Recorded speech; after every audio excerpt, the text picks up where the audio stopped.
juga masuk ke sini. Nah, jadi perkenalkan, nama Ibu Maya Rifani, bisa dipanggil Ibu Maya. Ibu Maya.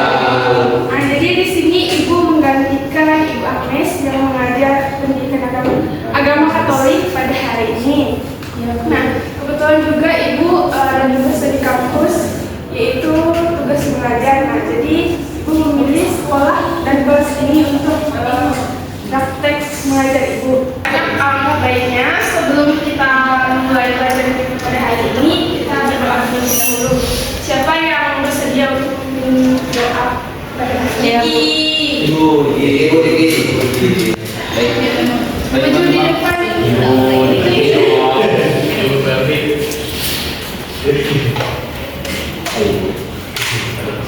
Baik teman-teman, sebelum kita mulai pembelajaran kita pada pagi hari ini, marilah kita berdoa. Selamat pagi Bapak, kami akan belajar. Jadi kiranya Engkau menyertai mimpi kami sama pelajaran pada pagi hari ini, agar apa yang kami pelajari pada pagi hari ini dapat kami terima dengan baik. Karena ini doa yang dapat kami berikan kepadamu. Amin. Karena Bapa, Putra, dan Roh Kudus. Amin. Anak-anak, kalian masih ingat apa itu belajar pada minggu lalu yang diajarkan oleh Ibu Agnes? Lupa. Masa kalian lupa? Kan baru minggu lalu kita belajar tentang sakramen Ekaristi.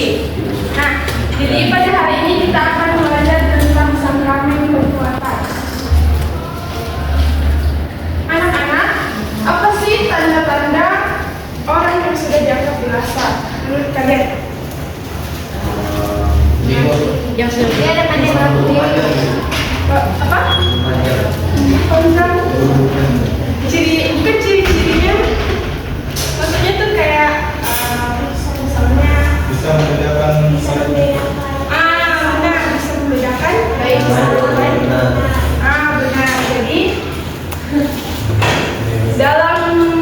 Jadi ketika orang sudah dianggap dewasa itu adalah ketika dia sudah berani bertanggung jawab, mampu membedakan yang baik dan yang buruk. Apakah kalian masih ingat tentang pembelajaran yang lalu, yaitu tentang sebelum-sebelumnya kan tentang sakramen inisiasi. Nah, apa yang kalian pahami tentang sakramen inisiasi?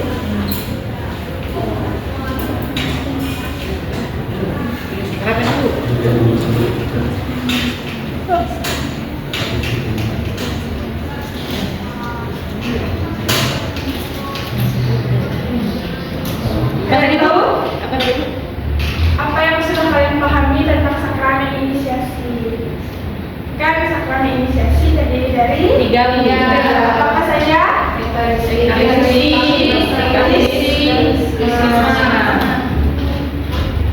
Anak-anak, jadi sakramen inisiasi itu adalah berarti sakramen yang menjadi pintu masuk seseorang ke dalam kehidupan iman Kristiani. Sebelum itu, Ibu mau menyampaikan tujuan pembelajaran kita pada hari ini. Nah, tujuan pembelajaran kita pada hari ini yaitu adalah peserta didik dapat memahami ajaran gereja tentang sakramen inisiasi sehingga mampu bersyukur atas sakramen inisiasi yang telah diterima sebagai anggota gereja. Yang kedua itu, peserta didik dapat memahami makna, konsekuensi sakramen penguatan sehingga pada akhirnya dapat bersyukur atas kehadiran Roh Kudus dan berani menjadi saksi iman. Selanjutnya, nah, pengertian sakramen penguatan. Sakramen penguatan itu sama juga dengan sakramen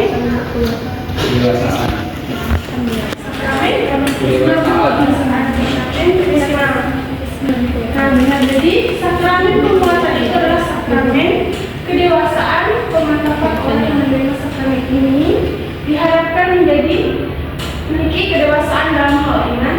Melalui sakramen penguatan kita menerima Roh Kudus agar kita lebih kuat dalam bertindak sebagai anak-anak Allah. Yaitu seperti yang kita bahas pertama tadi, yaitu dimana ketika kita sudah menerima sakramen penguatan ini, dapat membedakan mana yang baik dengan yang buruk, berani bertindak dan bertanggung jawab. Menggabungkan kita lebih erat dengan Kristus. Jadi ketika kita sudah menerima sakramen penguatan, berarti kita sudah siap memiliki hubungan erat dengan Kristus. Nah, memperkuat hubungan kita dengan gereja. Nah, jadi ketika kita sudah menerima sakramen penguatan, jadi kita memiliki hubungan erat dengan gereja, yaitu dengan kita melayani.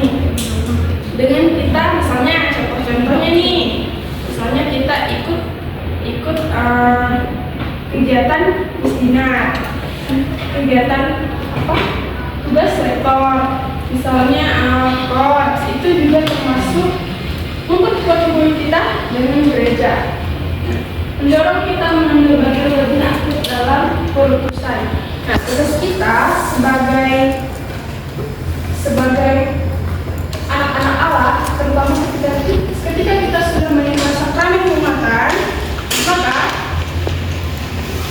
kita mengambil bagian lebih aktif dalam perutusan dengan seperti kita mewartakan dengan cara melayani Kristus, dengan cara kita berbuat baik, dengan cara kita menghargai sesama kita, dan membantu kita supaya memberi kesaksian iman Kristen dengan perkataan dan perbuatan. Nah, anak-anak selanjutnya ada kedewasaan iman setelah menerima sakramen penguatan. Nah, pertama, kita dapat memusatkan perhatian kepada Kristus dan bukan kepada diri sendiri saja. Kedua, ketersediaan untuk memberikan diri kita untuk pekerjaan Allah di dunia. Ketiga, tidak boleh bertengkar dengan sesama, terutama dengan sesama umat. Keempat itu mau dengan hati lapang mengikuti salib yang telah diizinkan terjadi dalam kehidupan kita, dengan harapan akan kebangkitan bersama Kristus. Yang kelima itu mau mengikuti seluruh ajaran tentang Tuhan dan tidak memilih dan menyesuaikan dengan kehendak kita sendiri.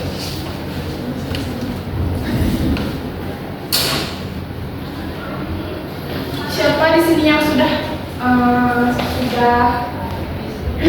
menerima sakramen krisma atau sakramen penguatan? Sudah Kak?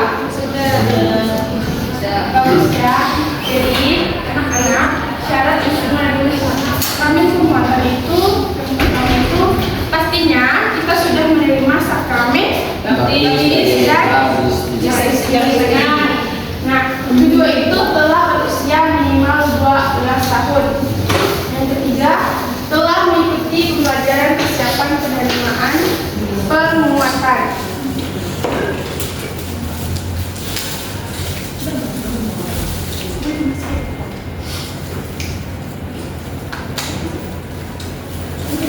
Selanjutnya, rahmat yang kita terima setelah kita menerima sakramen penguatan. Pertama itu curahan Roh Kudus dalam kehidupan seperti yang dialami oleh para rasul pada hari Pentakosta. Selanjutnya, kedua, pertumbuhan dan penyelamatan bangsa, yaitu menjadikan kita anak-anak Allah dengan lebih sungguh menunjukkan perhatian kita dengan Kristus, mendapat karunia Roh Kudus hingga kita lebih sempurna dengan gereja. Ketiga itu mengukir suatu tanda rohani yang tak terhapuskan sebagai suatu karakter dalam jiwa kita. Nah, keempat, menyempurnakan imamus bersama yang diterima dalam pembaptisan. Nah, sakramen penguatan ini yaitu adalah sakramen yang diterima satu kali seumur hidup. Sakramen penguatan ini membawa konsekuensi bagi penerimanya, yaitu kita berani bertanggung jawab menjadi saksi Kristus baik dalam gereja maupun dalam keluarga dan lingkungan masyarakat.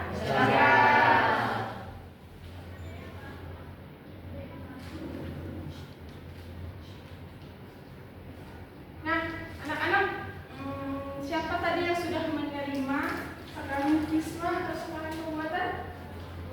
Saya tahu. Apakah boleh bantu ibu untuk menunjukkan, untuk mempraktekkan bagaimana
Materia karunia Roh Kudus, Materai. Maria, terimalah materai karunia Roh Kudus. Damai bagimu. Nah, anak-anak, itulah peragaan teman kita, yaitu bagaimana uskup meneruskan minyak krisma kepada peserta calon krisma. Tepuk tangan dong. Setelah kita melihat teman-teman kita tadi, apa sih yang kalian pahami tentang bagaimana uskup telah memberikan sakramen krisma tadi kepada calon peserta krisma tadi? Apa yang kalian pahami? Apa yang kalian lihat? Uskup menampak. Uskup menampak Bu.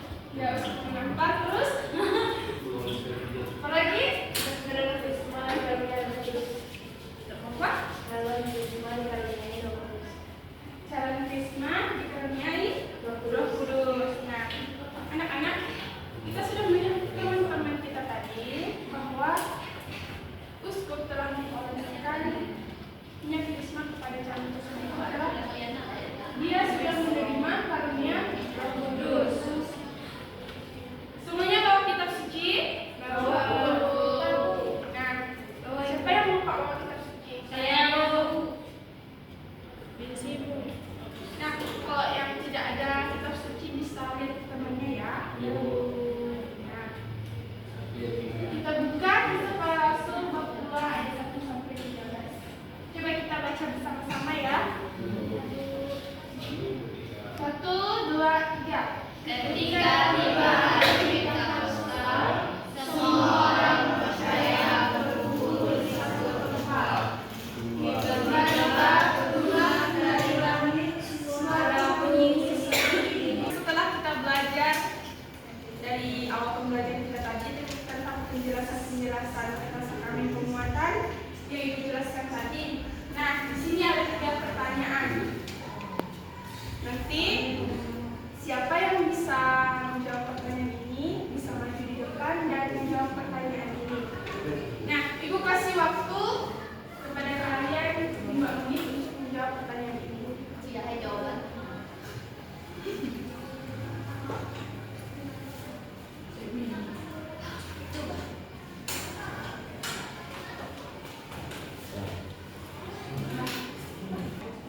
Sudah semuanya? Sudah. Siapa yang bersedia maju di depan? Saya Bu. Kamu? Siapa lagi? Saya Bu. Nah, silahkan maju di depan.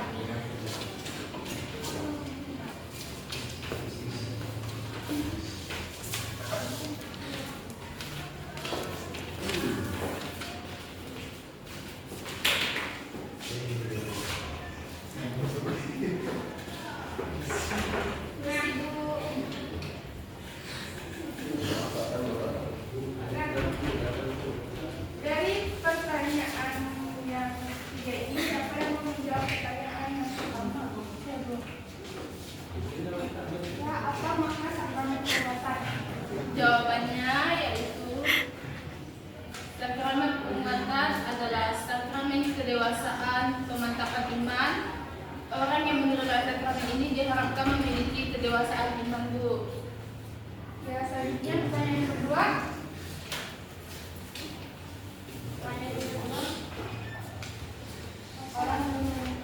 Apalah yang diperoleh setelah menerima sakramen penguatan?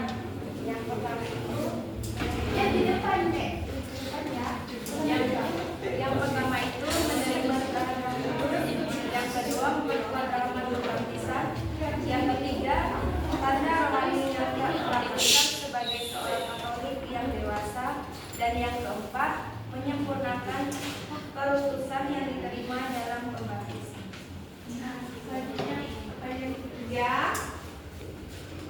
Apa yang seharusnya dilakukan oleh orang tua menerima kudus?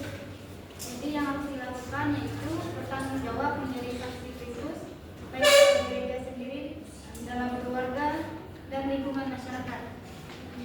Nah, terutama itu adalah jawaban dari sendiri. Kasih tepuk tangan dong.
dan tindakan yang harus kami lakukan di dalam sekolah maupun di masyarakat ataupun di rumah. Sekian pembelajaran kita pada hari ini. Kurang lebihnya Ibu mohon maaf. Jadi terima kasih kepada kalian yang sudah berpartisipasi untuk hadir di kelas ini. Nah, siapa yang bersedia untuk memimpin doa lebih cepat? Ibu, apa namanya? Nama saya Jessica, Bu. Ya, Jessica. Silakan. Sebelum kita pulang, marilah kita berdoa. Dalam nama Bapa dan Putra dan Roh Kudus. Amin. Ya Tuhan Yesus, kami mengucap syukur dan terima kasih kepadamu atas berkat dan rahmat-Mu kami dapat berkumpul dalam ruangan ini. Sebentar lagi kami akan pulang, berkatilah kami agar kami selamat sampai tujuan. Demi Kristus Tuhan kami. Amin. Amin. Dan Roh Kudus. Amin.